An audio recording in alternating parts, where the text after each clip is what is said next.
მოდით ახლა გადავავლოთ თვალი. ეს არის რა შესთავაზეს მოსწავლეს, ხოლო აქ ქვევითა გვაქვს მოცემული თუ როგორ შეასრულა მოსწავლემ ეს დავალება. პირველი გამოთვალეთო და მოცემული გვაქვს ასეთი რამ 36 გაყოფილი 6 და გამრავლებული 2-ზე. მოსწავლემ ეს დავალება ასე შეასრულა 36 გაყო 12 და მიიღო 3. პირველი ვუფიქრდები ყოველთვის რომ მექანიკური შეცდომა ხომ არ აქვს მას დაშვებული. 36 რო 3-ზე გავყოთ, ნამდვილად 12-ზე გავყოთ, ნამდვილად 3-ია. მექანიკური შეცდომა არ გვაქვს დაშვებული და ეხლა ვფიქრობ მეორე მომენტზე. ჩვენ რა ვიცით 36 გავყოთ 6-ზე გავამრავლოთ 2-ზე. აქ არის მოქმედებათა თანმიმდევრობა.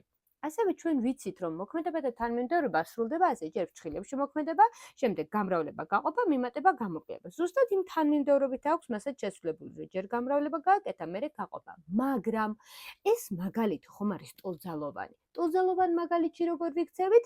ზუსტად იმ თანმიმდევრობით მივყვებით, როგორც გვაქვს მოცემული, რადგანაც მხოლოდ გაყოფა და გამრავლება გვაქვს მოცემული, ესე იგი ტოლძალოვანია და უნდა მივყვეთ ზუსტად ამ თანმიმდევრობით. 36 უნდა გავყოთ ჯერ 6-ზე და მერე უნდა გავამრავლოთ 2-ზე.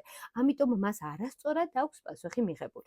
ეხლა ეს ყველაფერი პირველი გავიგე მისი მოსწავლის შეცდომა, მაგრამ ეხლა როგორ დავწერო სწორად მოსწავლის ნაწერის შეცდომის გასწორება.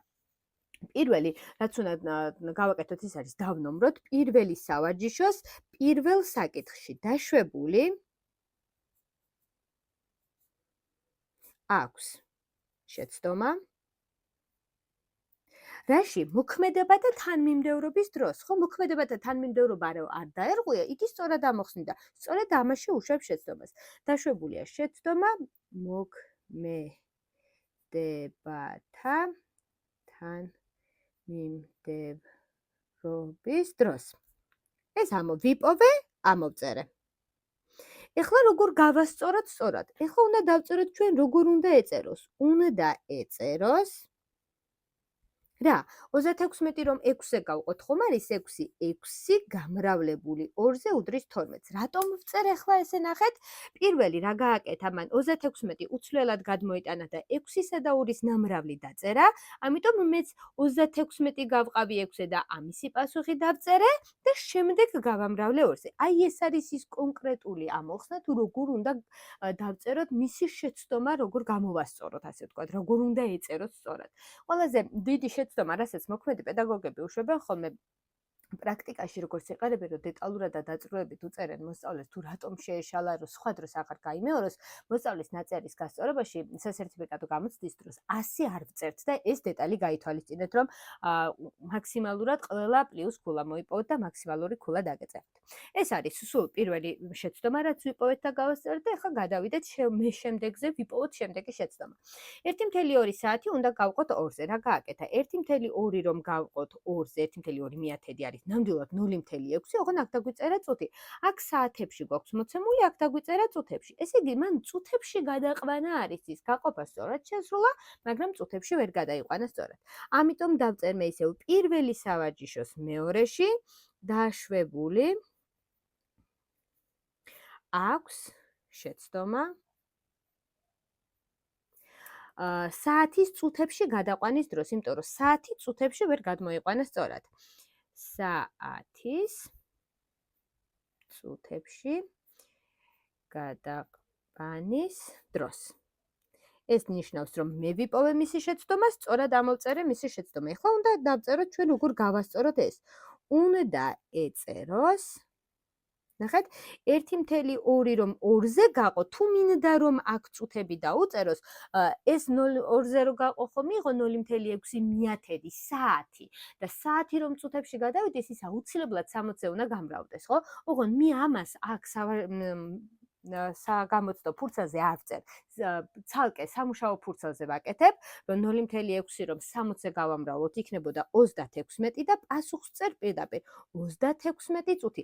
ანუ 0.2-ის ნაცვლად, 0.6-ის ნაცვლად უფრო სწორად უნდა ეწეროს 36 და შემდეგ წუთი უკვე სწორად წერია. ამის იქით 36 როგორ მივიღე, ეს არ უნდა ვაჩვენოთ საგამოცდო ფურცელზე. მხოლოდ სწორი პასუხი უნდა დააფიქსიროთ ხოლმე ყოველთვის.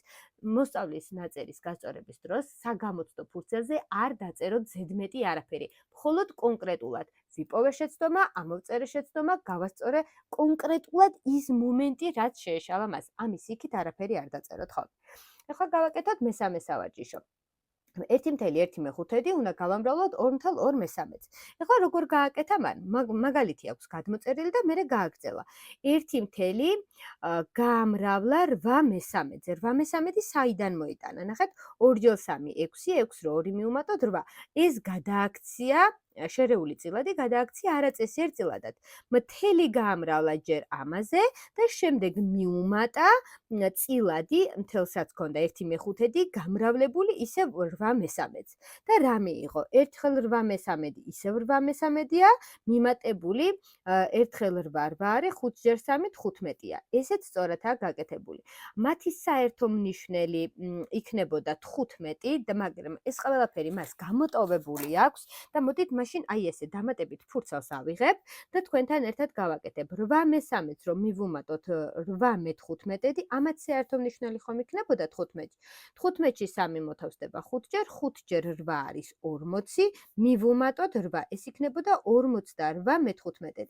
ამაში მთელი რო გამოვყოთ, იქნებოდა 3 მთელი, რადგან 3-ჯერ 15 არის 45, 48-ს 45 გამოვყოთ, იქნებოდა 3/15 ტოლი.